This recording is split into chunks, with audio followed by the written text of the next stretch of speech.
I want to talk for just a minute about DOT post-accident drug testing. I talked in another video about some drug testing things that I kind of thought was interesting to know. And there's a situation came up that I realized that they have changed some definitions.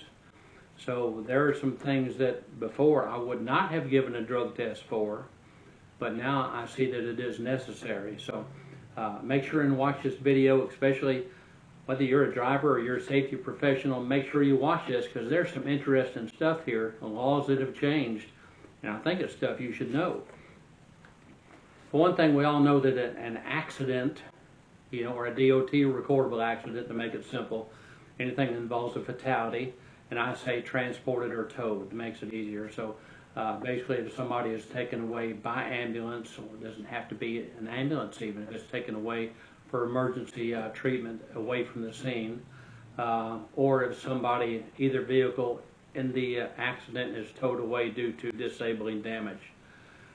By the way, if you do some checking and you hit somebody and they're towed away just because they didn't have they didn't have a spare tire, that's not disabling damage. So you can get away with not testing if they could have driven away, if they just had a spare tire. So keep that in mind.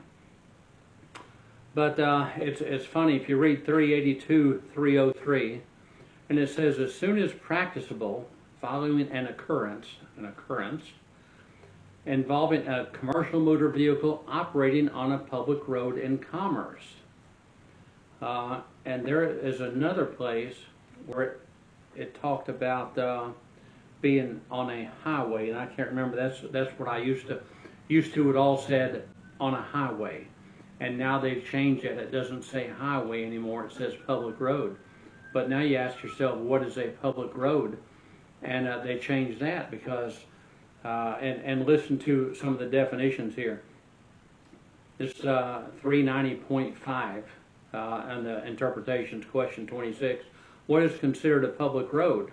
A public road is any road under the jurisdiction of a public agency and open to public travel. Now, if you stopped right there, it would still, the definition changes when I'm going to finish here.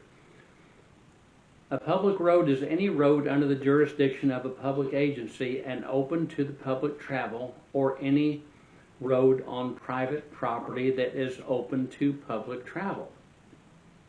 Okay, that's still kind of iffy if you think about it. Now we're going to go into an interpretation of what a highway is. And this is going to narrow it down. And this can mean, used to, if you had an accident in a truck stop and somebody had to be towed away, for instance, it wasn't a DOT recordable accident. And I've had it before where somebody is an accident in a truck stop and the driver got a citation, which usually doesn't happen, but if he did, and this is going to mean that you have to get that DOT post-accident drug and alcohol testing done. So here we go. 390.5. A highway means any road, street, or way, whether on public or private property, open to public travel. Open to public travel means that the road section is available, except during scheduled periods, extreme weather, or emergency conditions, passable by four-wheel standard passenger cars, and open to the general public for use without restrictive gates, prohibitive signs, or regulations based on size, weight, class, or registration. Toll gates are not considered restrictive gates. The way I'm reading this, if you go to one of the truck stops, that they only allow trucks in, they have a guard there, the gates closed. They let trucks in, cars aren't allowed in. I'm reading this, that is not a public highway, and so you're not subject to these rules. But most of the truck stops, cars can, I go drive through them all the time, drive through the back to see if I know anybody in any of the trucks back there for the companies I've dealt with. So open to public travel, that makes about every truck stop, to where if you have an accident in a truck stop now, and hopefully there's not a fatality, but if there's anybody who has to be transported by ambulance or emergency transport, or what's more likely to happen is somebody have to be towed away, then that becomes a DOT recordable accident. And it doesn't happen often, But if you happen to get a citation, your driver gets a citation for that, you've got to give them the DOT drug and alcohol testing. So keep that in mind. And as long as I've been in this business, that's not the way it used to be.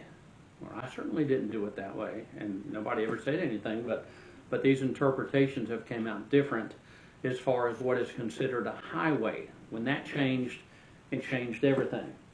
I want to talk a little bit more about the post-accident drug and alcohol testings, 382.303. Again, as soon as practicable, it's not practical, it's practicable as soon as you can. Following an occurrence involving a commercial motor vehicle operating a public road in commerce, you have to get that drug and alcohol testing if somebody was transported, towed, fatality, and your driver is given a citation, a moving violation that has to do with the accident. If your driver is given a citation for a taillight out and that had nothing to do with the accident, that doesn't count. So, after this happens, your driver gets that citation. You have 2 hours to get that alcohol test done.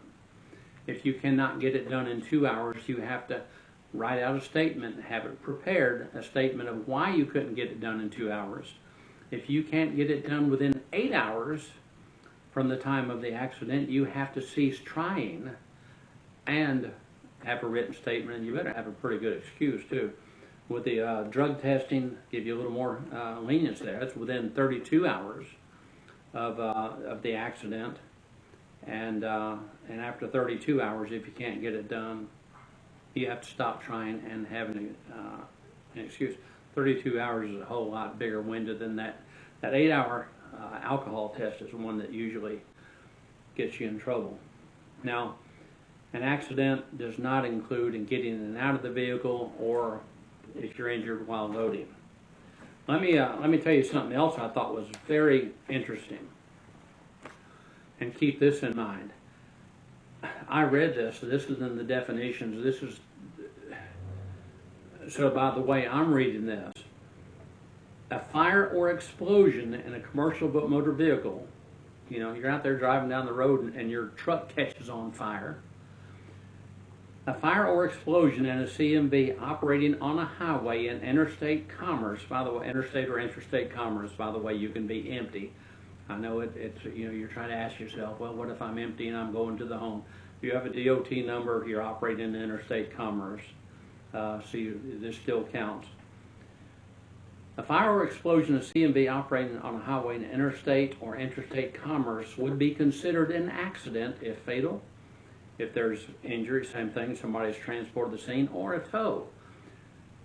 Chances are real good that the biggest thing it's going to have is you're going to have to be towed due to disabling damage. A collision is not a prerequisite to an accident. It's under 390.5. So, I mean, this is all coming from the good old regulations. So, keep it in mind, the rules. You know, they're getting rather strict. And there's some things I didn't realize. As much as I thought I was very much on top of these rules, I didn't realize some of this. So keep it in mind. Tips and tales from a trucking safety director. I'm Danny Drummond. See you next time.